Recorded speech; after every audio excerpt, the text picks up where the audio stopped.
Rajahmundry municipal basic పాఠశాలలో నిర్వహించిన parents day కార్యక్రమంలో మధ్యాహ్న భోజనంపై తల్లిదండ్రులు తీవ్ర ఆగ్రహం వ్యక్తం చేశారు.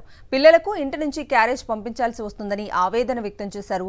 తల్లికి వందనం పథకంపై అధికారులు మాట్లాడటం లేదని వెల్లడించారు. స్కూళ్లలో పారిశుద్ధ్య నిర్వహణ అధ్వానంగా ఉందని తల్లిదండ్రులు ఆరోపించారు. ఇదే అంశానికి సంబంధించి మరింత సమాచారం మా ప్రతినిధి హరీష్ అందిస్తారు. రాష్ట్ర మొత్తం ప్రభుత్వం ఇవాళ విద్యార్థులతో పేరెంట్ మీటింగ్ ఏర్పాటు చేసింది. అన్ని పాఠశాలలో కూడా విద్యార్థులకు ఆటపాటలు అదేవిధంగా మధ్యాహ్నం భోజనాలు కూడా ఏర్పాటు చేసింది. అయితే ప్రతిరోజు విద్యార్థులకు పెట్టే భోజనాల పరిస్థితి దారుణంగా ఉందని విద్యార్థుల తల్లిదండ్రులే చెప్తున్నారు. అమ్మ చెప్పండి, మధ్యాహ్నం పెట్టే భోజనం బాగాలేదని మీరు కంప్లైంట్ కూడా చేశారు. ఏం జరుగుతుందమ్మా అసలు? సార్ మేము ఇప్పటి వరకు కూడా మాకు తెలీదు. ఈ రోజు మేము తింటే తెలిసింది. పిల్లలు ఏదో అక్కడ తినడానికి అలాగే షాకులు చెప్తున్నారు అనుకున్నాం. కానీ ఈరోజు తిన్నాక మాకు తెలిసింది. అన్నం అయితే చాలా ముద్దగా ఉంది, నూక కింద ఉంది. తింటుంటే బియ్యంలో తగులుతుందండి.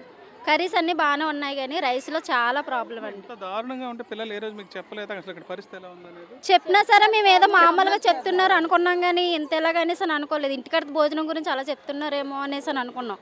లేదా ఫ్రెండ్స్ క్యారేజీలు తీసుకెళ్తున్నారు కదా, వాళ్ళతో పాటు తీసుకెళ్ళడానికి అలా చెప్తున్నారేమో అనుకున్నాం. కానీ ఈ రోజు మేము తిన్నాక మాకు తెలిసిందండి రైస్ ఇలాగ ఉంటుంది, అందుకే వీళ్ళు రోజు చెప్తున్నారు అని అనిపించింది. ఇంకా చాలా ఇబ్బందులు పిల్లలు పడుతున్నారు ఇక్కడికి వచ్చినప్పుడు. మీరేం గమనించారు? ఇక్కడ వాళ్ళు వచ్చారు కదా పేరెంట్స్ మీటింగ్. చదువులు అయితే ఏ ఇబ్బంది లేదు సార్, ఫుడ్ విషయంలోనే చెప్తున్నారు అంత. చదువులు అయితే ఏ ఇబ్బంది లేదు.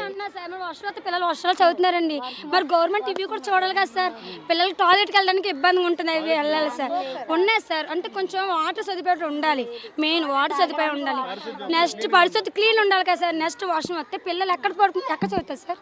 కరెంట్ లేదు సార్. ఫ్యామిలీ గవర్నమెంట్ చూడాలి కదా సార్. మరి గవర్నమెంట్ సార్ ఎండ బాగా నెక్స్ట్ ఎండాకాలం వస్తాయి సార్. కొంచెం ఎండలు ఎక్కడ చదువుతాయి సార్? వాళ్ళ గాలి ఒకటి ఉండాలి. చుట్టుపక్కలంతా పేద మధ్యతరగతికి సంబంధించిన పిల్లలే చదువుతున్నారు. వాళ్ళకి ఇప్పటికే తల్లికి వందనం డబ్బులు ఇస్తామని ప్రభుత్వం చెప్పింది. దాని గురించి మాట్లాడారు? ఇంకేం ఇవ్వలేదు సార్, ఇంకేం చెప్పలేదు ఆ విషయం అయితే. ఇబ్బందిగానే ఉంది సార్. ఇస్తానని చెప్పారు. గ్యాస్ బండ్లు కూడా ఫ్రీగా సంవత్సరానికి 3 బండ్లు ఇస్తానని చెప్పారు. అది లేదు. ఎంతమంది ఉంటే అంతమందికి ఇంత అమౌంట్ ఇస్తామని చెప్పారు. అది లేదు. ఏంటంటే సార్, ఇప్పుడు ఎలక్షన్లకు ఓట్లు వేసి ఇది మేము ఎందుకు వేస్తాం సార్? వాళ్ళ వల్ల ఏదైనా ఉపయోగం వస్తుందని వేస్తాం మేము. కానీ ఎవరికి వేసినా సరే ఎవరి వల్ల కూడా ఉపయోగం లేదు సార్. ఇప్పుడు జగన్ వల్ల అని చంద్రబాబు నాయుడు వల్ల ఎవరి వల్ల కాకపోతే మా మీద వాళ్ళు తినడం తప్పించి మాకేమీ లేదు. మరి చెప్తున్నాను సార్, కంప్లైంట్ వాళ్ళకి ఇస్తున్నారంట. మరి వీళ్ళు మాట వాళ్ళు పట్టించుకోకపోతే వాళ్ళు ఏం చేయగలరు సార్? ఉపాధ్యాయులు మనం అనలేము సార్, ఎందుకంటే వీళ్ళు ఇస్తున్నారు కంప్లైంట్. వాళ్ళు అందుకోవాలి కదా సార్, కంప్లైంట్స్ వాళ్ళంటూ తీసుకోవాలి. నెక్స్ట్ టీచర్ లేరంట సార్, 2 టీచర్స్ లేరంట సార్. ఎన్నోసార్లు కంప్లైంట్ ఇస్తున్నారు సార్. మరి పిల్లలు ఎలా భవిష్యత్తు అలా పెరుగుతారు సార్? వాళ్ళకి భవిష్యత్తు ఏముంటుంది సార్? క్లాసులు తక్కువ. పీటీ టీచర్ లేరు, మ్యాథ్స్ టీచర్ లేదు, హిందీ టీచర్ లేరు. రైస్ మాత్రం గట్టిగా ఉంటుంది, ఉడకట్లేదు. బంగాళదుంపలు కూడా గట్టిగా ఉంటున్నాయి, బాగుంటలేదు. అన్నం కూడా తినడానికి అవ్వట్లేదు.